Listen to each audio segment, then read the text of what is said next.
There are probably three things that come to mind when basketball fans hear the name Bruce Pearl. One is success. The 59-year-old coach has had quite a ride over the past 38 years. He's won a Division II title, been named SEC Coach of the Year twice at Tennessee, and even reached the Final Four last year with Auburn, which has also shown a lot of promise so far this season. He coaches his guys to play harder, faster, and more aggressive than the opponent. For Pearl, it's all tempo, tempo, tempo, and he loves a full-court press when he has the right pieces in place to do it. The guy knows how to win, and he's proven he can do it anywhere. The second thing that likely comes to mind when thinking of Pearl is controversy, and he's had about as many of those as he does wins. You see, Pearl has a knack for breaking the rules. Or I should say, he used to, at the very least. That will be a recurring theme throughout this video. And finally, the third thing that comes to mind is sweat. And does this guy sweat? I mean, look at this. He's melting out there. Just take your jacket off, man. You'd feel so much better. Wait, no. Put it back on. The sweating, I think, just comes from, I think it comes from being buttoned up. I think if I didn't wear a tie and it went open collar, I wouldn't sweat as much. But when you are working as hard as we work and you button it up and you put a tie on, I mean, where does all that heat go? Get kind of trapped in there. So I think that's the reason why I sweat a lot. So without further ado, let's dive into the complicated history of Bruce Pearl. Bruce Pearl was born on March 18, 1960 in Boston, Massachusetts to his father Bernie and his mother Barbara. He was raised in a close-knit household, and family has always been a priority in his life. In fact, Pearl said in 2017 that his parents still regularly attend his games. Pearl graduated from Sharon High School, a suburban high school about 30 minutes south of downtown Boston. After that, he attended Boston College and served as the manager of the men's basketball team. He graduated in 1982 and set out to pursue a career in coaching. Around this time, Pearl married Kim Shrigley, and the couple would go on to have 4 children: Jackie, Michael, Leah, and Stephen. Pearl's first coaching gig came at Stanford in 1982. Tom Davis, the former coach of Boston College during Pearl's days as a team manager, had been named the head coach and gave Pearl a role as an assistant. But Davis did not find success at Stanford, and in '86, he moved on from the program to become the next head coach of Iowa. Pearl followed. Here, Davis and Pearl got hot right out of the gate, reaching the Elite Eight in their first year and the Sweet 16 in their second. Pearl, however, would come into the national spotlight the next year, in the '88-'89 season, and not for the right reasons. Pearl's infectious spirit and unwavering charisma made him an effective recruiter, and he did not like to lose star players to other schools. At the time, both Iowa and Illinois were trying to recruit Deon Thomas, a top high school player out of Chicago. Thomas ultimately chose Illinois, and Pearl wanted some revenge. After Thomas announced his decision, Pearl called the high school player and recorded a conversation. In the phone call, Pearl asked Thomas if he had been offered an SUV and cash by Illinois, and Thomas seemingly revealed that he had. Pearl then turned the tapes over to the NCAA, who launched an investigation into the Illinois program. Thomas adamantly denied the allegations and accused Pearl of setting the whole thing up.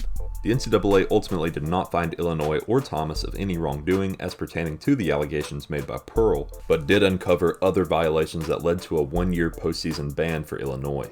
This was the first major controversy concerning Pearl to occur.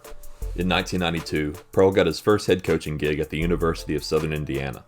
The year before, the Screaming Eagles had only won 10 games. But in Pearl's first year, Southern Indiana posted a 22-7 record. The winning didn't stop there, as Pearl took the Screaming Eagles to 9 straight D2 tournaments and won 4 Great Lakes Valley Conference titles. In '94, Pearl took his Eagles all the way to the D2 championship game, but ultimately came up short. The next year, though, Southern Indiana defeated UC Riverside to claim the title. Fast forward to 2005, and Pearl is named the next head coach of Milwaukee, his first D1 job. It's a little surprising that it took Pearl nearly a decade to move up to the next level, despite all his success. Supposedly, he had been blackballed by the D1 college coaching fraternity for his role in the Illinois scandal, and that's why it took so long. Regardless, the sweaty guy eventually slipped through anyway, and found ways to win at Milwaukee. In 4 seasons, Pearl compiled a record of 86 wins, and took the Panthers to its first ever NIT bid. And in 2005, Pearl's NCAA tournament run capped off Milwaukee's best season in school history, as the Panthers won both the regular season and conference tournament titles, and made it to the Sweet 16. However, Pearl's run-ins with the NCAA continued here, as the school would self-report an NCAA violation committed by Pearl when he invited a prospect to his daughter's graduation party hosted at his house. Not a major violation, but it would become a sign of more to come. After the 2005 season, Pearl left Milwaukee to become the next head coach of Tennessee. Expectations in Pearl's first year were low, like really low. Tennessee was expected to finish 5th in the 6-team division, and this was mostly because the Vols had just lost their 2 leading scorers from the previous year's 14-17 season. But Pearl went on to shock the world again. The season started out much better than expected, and the SEC East team even entered the national rankings after routing number 2 Texas 95-78.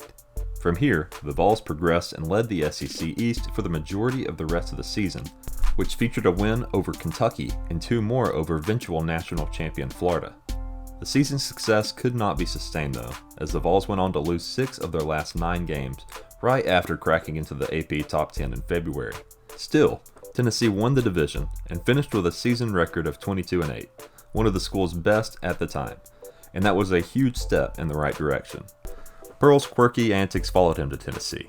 In one instance, he painted his bare chest orange to cheer on the Lady Vols basketball team, which brought about plenty of media attention.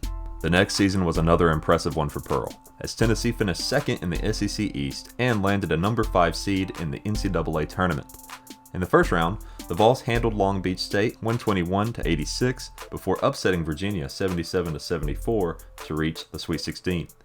Pearl's team lost by 1 point in the next round to the top-ranked Ohio State, but the season's 24 wins then ranked 3rd for best in school history.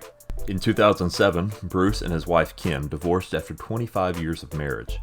It didn't end on good terms, it seems, as Kim opened up a salon named Alimony's thereafter. Yeah, that's actually true. She even gave divorce singles 15% off. In 2008, Pearl led the Vols to a hard-fought 66-62 win over the undefeated Memphis Tigers to land Tennessee its first number 1 ranking in school history. Later that year, Tennessee defeated Florida 89-86 to earn its first outright regular season SEC championship in 41 years. Once again, the Vols reached the Sweet 16, and the 07-08 team's 31 wins are the most in school history. On December 3, 2008, Pearl became the 6th fastest coach to ever reach 400 wins after his Vols defeated UNC Asheville. The game also marked Tennessee's 35th straight home win, which was another school record. Again, Tennessee went to the NCAA tournament but was eliminated in the first round.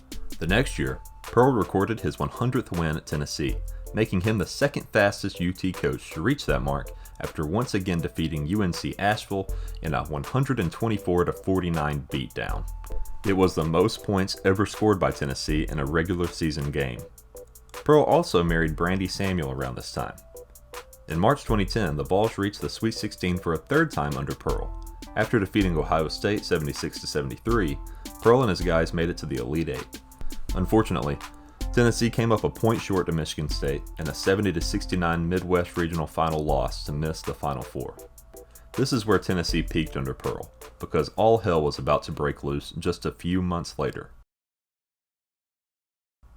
Allegations began to surface alleging that Pearl had invited multiple top junior recruits to his home for a barbecue in the fall of 2008.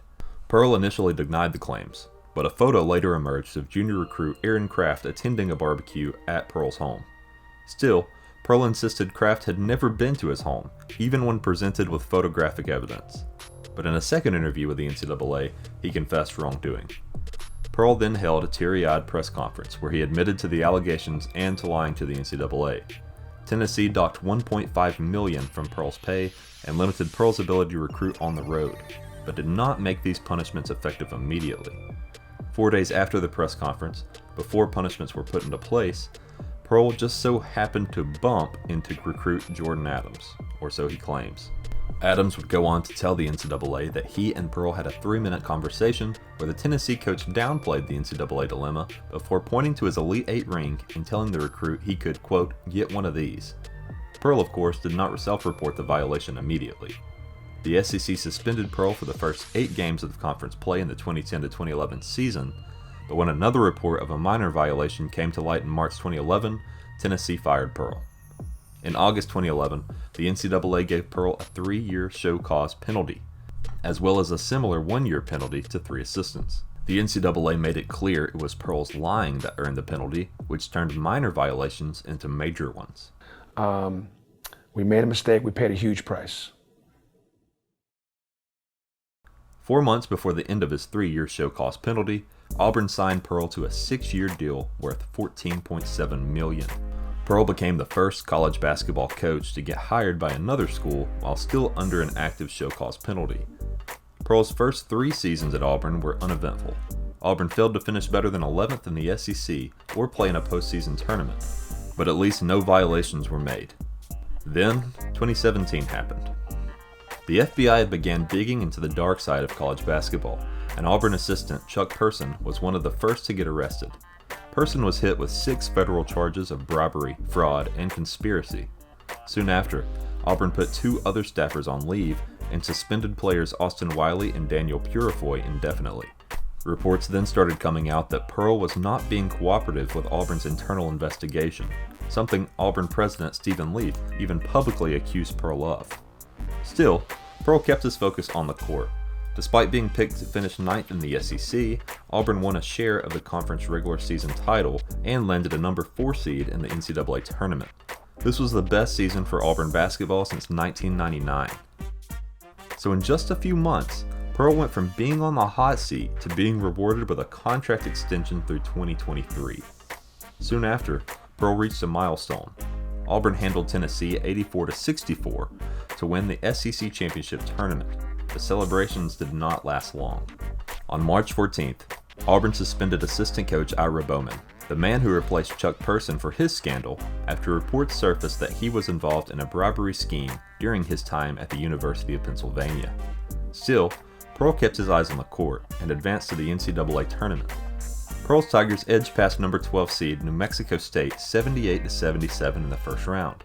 Then, Auburn beat number 4 seed Kansas 89-75 to reach its first Sweet 16 in 16 years. The Tigers defeated number 1 seed North Carolina 97-80 to advance to the Elite 8, followed by a 77-71 overtime win over number 2 seed Kentucky to reach their first ever Final Four. It was also Pearl's first Final Four.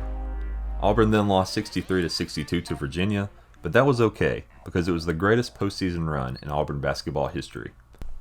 So far this year, Pearl got Auburn off to one of its best starts in school history with 15 consecutive wins and even climbed to the 4th spot on the AP poll before being dealt their first loss. And a lot of promise seems to be in store. He just can't stop winning. So, what's the bottom line? Well, it's that Pearl is an insanely talented basketball coach who has proven he will do anything to win, including break NCAA rules. Are those days behind him? Hopefully. In recent years, Auburn has made SEC basketball that much more exciting. I want to see that trend continue. Plus, this guy is just so likable. Unless he burned your school, it's hard not to root for him. Although, he definitely has his critics. I want to believe Pearl has learned from his mistake and changed for the better. But I don't actually believe that. Not yet anyway. Hopefully, he proves me wrong and earns back his trust with the college basketball world. That is, if he doesn't sweat his entire being away by then. Stay hydrated, Brucey.